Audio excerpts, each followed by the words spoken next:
راکش راکش میگی از حریق نفتکش، مجری اخبار و گزارش، یه آدم دروغویه.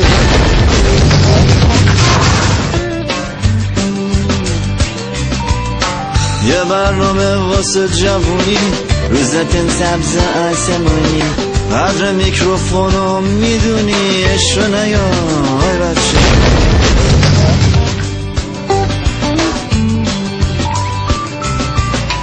ارتباط مستقیم و زنده بین یه شهر و چند تا ده، مجری جنگ خانواده، جیغ نزنه زنی که یه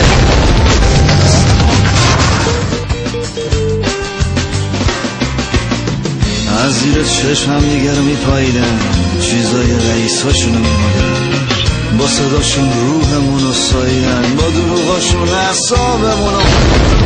آقا اینجا خانواده نشسته،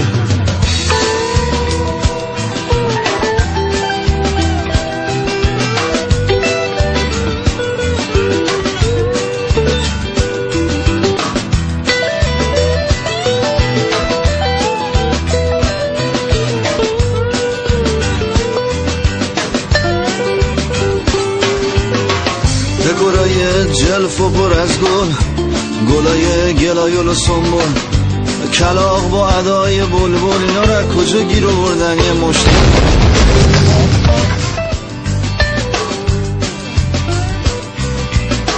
همه برنامه ها پر غصه، مصاحبه با آدم های چرک و نشسته، فکر میکنه خیلی کار درسته، خجالت نمیکشه مرتی که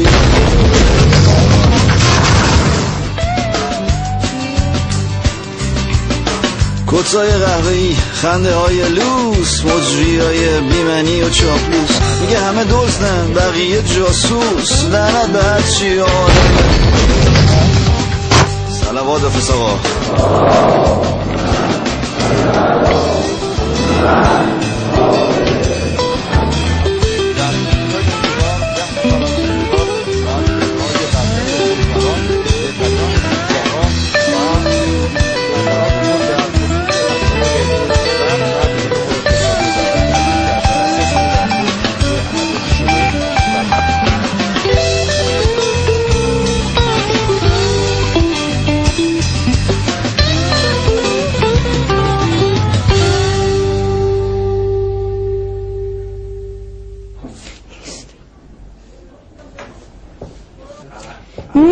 نیست